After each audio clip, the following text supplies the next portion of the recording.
Ya, vamos a ver un último aspecto que podría ser un curso entero, balance de energía superficial, de hecho.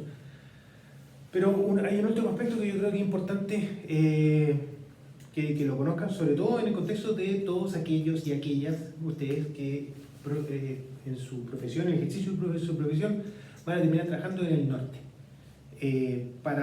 en faena minera. Donde las faenas mineras del norte de Chile generalmente están operando todo lo que es la extracción de agua.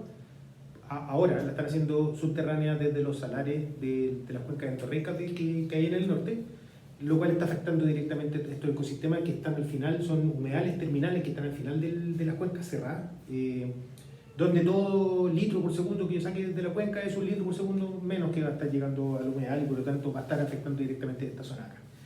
Y son sistemas cerrados en el contexto de que todo el agua que precipita infiltra, o sea, una buena parte se evapora directamente desde la cuenca, como el 90%. Después otra parte importante, el 10%, el restante, infiltra, entra en el acuífero, pasan miles de años y después aflora en los humedales terminales. Pero como son humedales terminales, el agua que aflora se termina evaporando. Y eso da pie y esas comillas, pérdidas por evaporación, o sea, las salidas por evaporación, pueden ocurrir directamente evaporación desde las lagunas, evapotranspiración desde la vegetación que se encuentra en el perímetro de estos humedales, de los salares, o desde el suelo húmedo, ¿ya? Donde es usual encontrarse y es un suelo húmedo o parcialmente húmedo. Y es usual encontrarse un escenario como tenemos acá el suelo,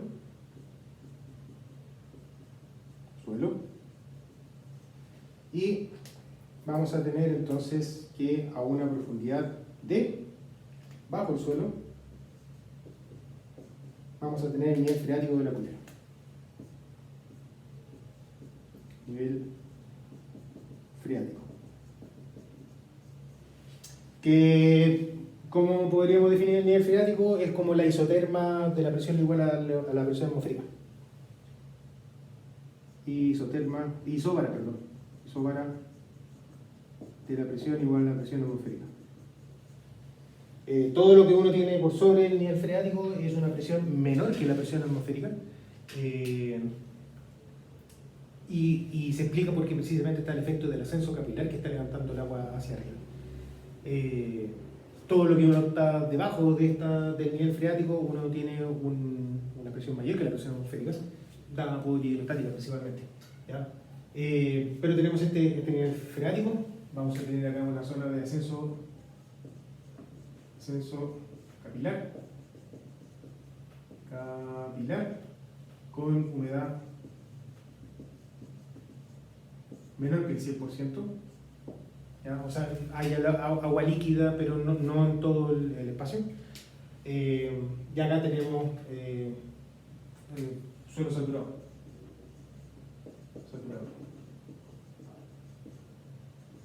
De agua. En efecto, igual también no es que sea justo, porque también uno puede encontrar zonas saturadas de agua un poquito más arriba del nivel freático, entendido como la isogra, ¿ya?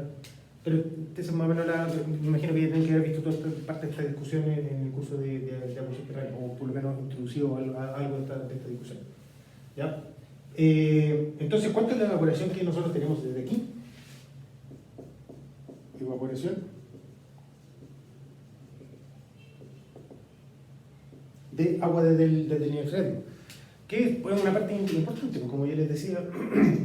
Está el acuífero. Cuando el acuífero está somero, está cerca de llegar al terreno, hay pérdidas por evaporación, y la suma de todas las evaporaciones del agua, tanto en la laguna como en el suelo húmedo, como en la vegetación y en el suelo que está parcialmente saturado, pero igual está evaporando, toda esa suma ahí tiene que ser igual a la suma, al caudal que estaría entrando directamente, que llega hasta estos humedales terminales desde la cuenca, en la cuenca endorreica. Entonces, ¿cómo podríamos eventualmente caracterizar este proceso de la evaporación que estaría ocurriendo? Podemos recordarnos que, un recordatorio, la evaporación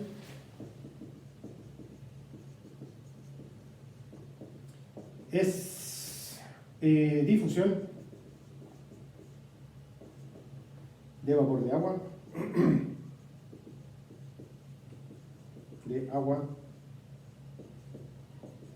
hacia la atmósfera.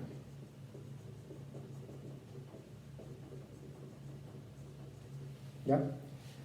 Así es como vamos a entender la evaporación, como un fenómeno de transporte de vapor de agua que ocurre en estado gaseoso, que moviliza agua desde las zonas donde se está produciendo la evaporación, se está produciendo el cambio de fase y se está llevando todo este vapor de agua hacia la atmósfera.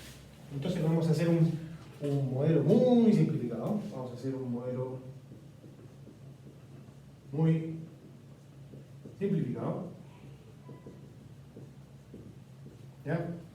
¿Qué es lo que me va a decir este modelo muy simplificado? Que vamos a tener esencialmente, aquí tenemos 100% de saturación,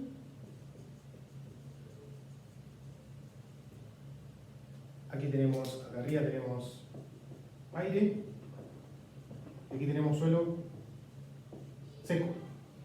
O sea, estamos despreciando todo el efecto del ascenso capilar.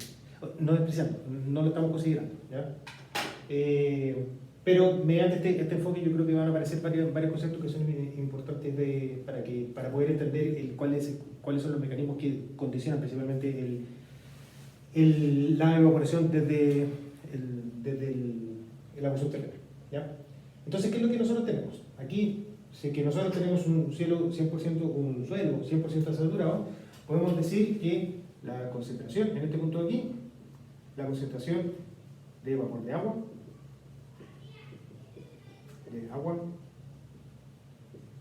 va a ser igual al 100% de la humedad. O sea, la máxima humedad posible, esa es la que yo voy a estar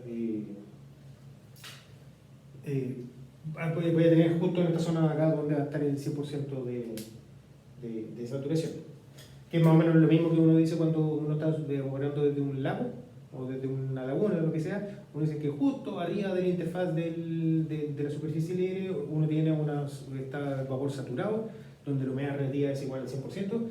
Eso mismo es lo que estamos diciendo acá, tenemos una zona 100% saturada y un poquito más, y justo que me está imponiendo que hay concentración de saturación de vapor de agua en esa zona acá. Pero ya ocurrió el cambio de fase. Después, ¿qué otra cosa de acá? Vamos a tener acá en la interfaz, vamos a tener una concentración de vapor de agua,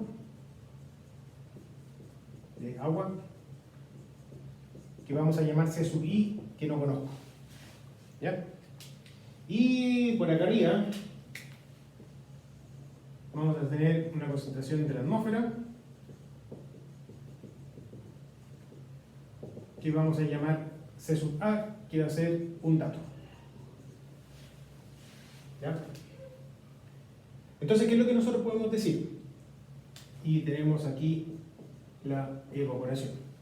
Nosotros en general, como ya vimos, la evaporación la podemos escribir como menos un K de un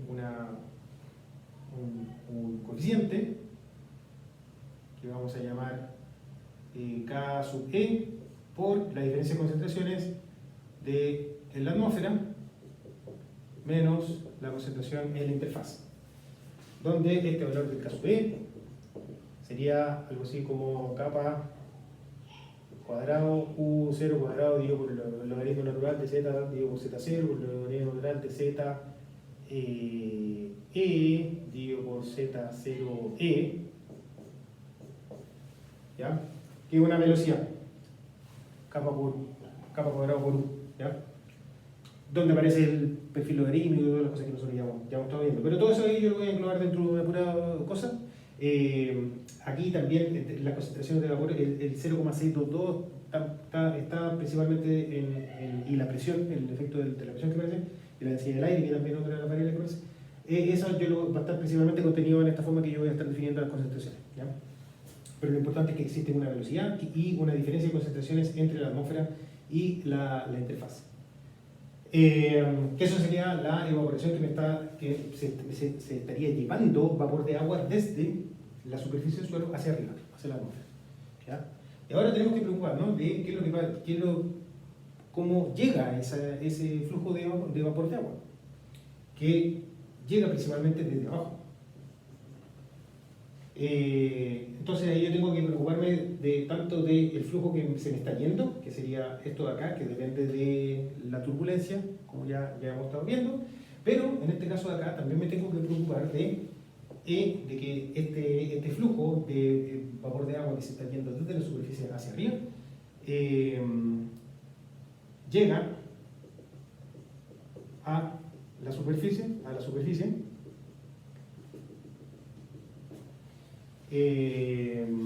desde el nivel freático.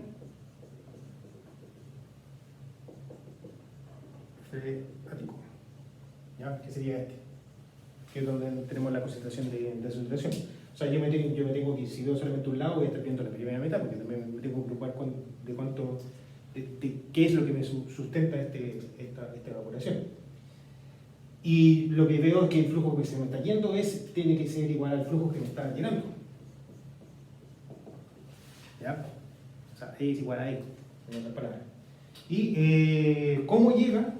Mediante una difusión en la matriz de polos. Y es una difusión molecular.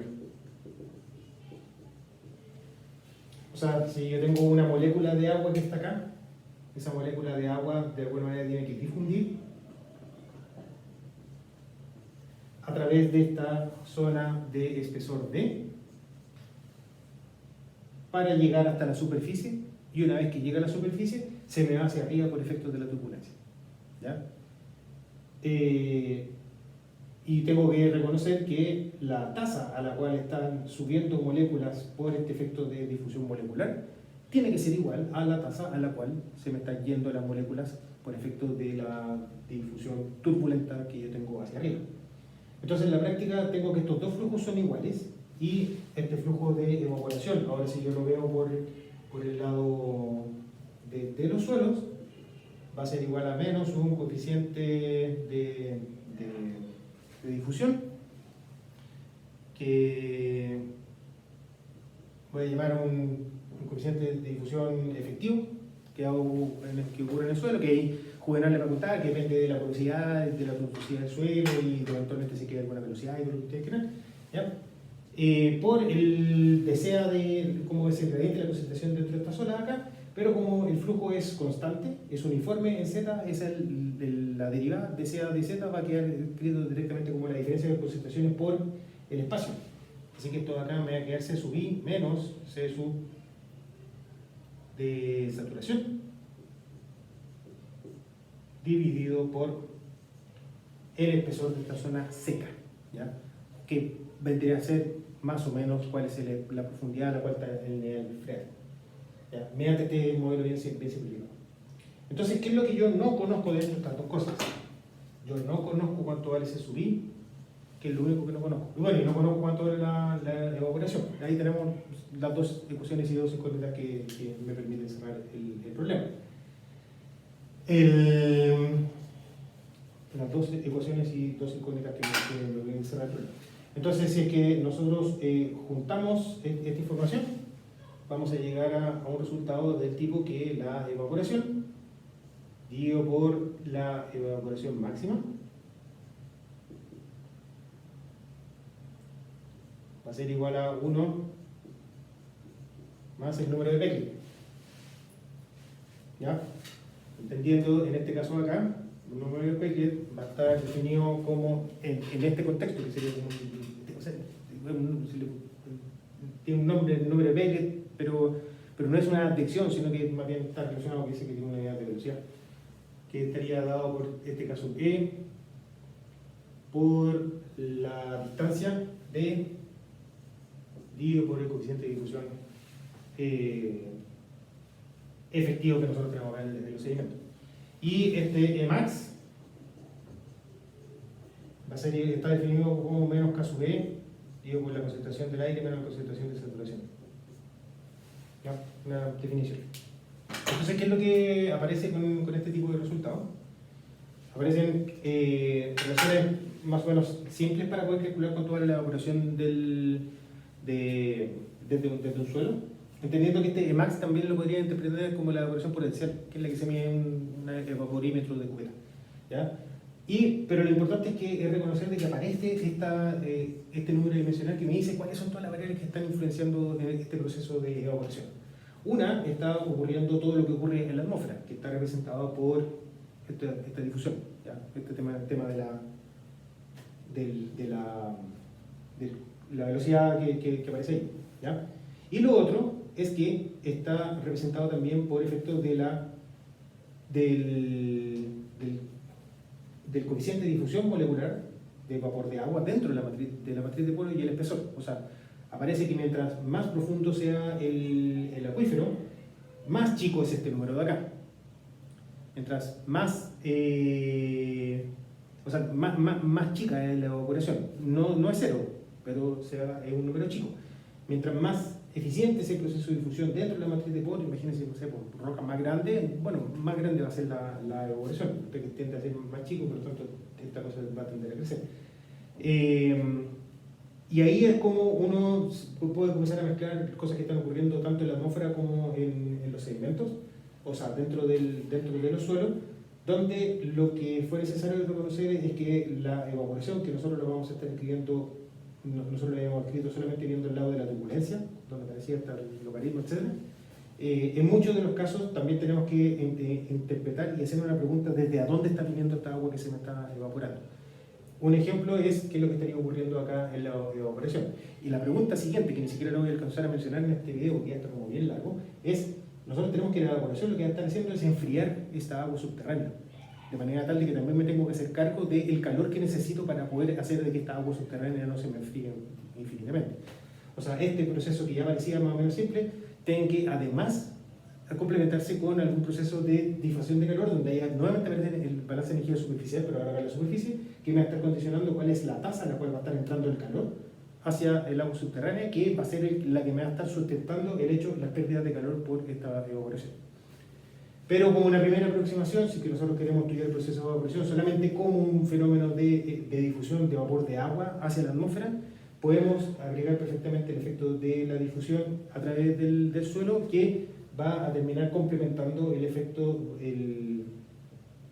la difusión solamente en la atmósfera, con resultados como parecidos que van a terminar dependiendo de este número de Becquerel, definido como el caso B por la profundidad del nivel freático y por el coeficiente de difusión en el suelo. Eso. Nos vemos. Chao.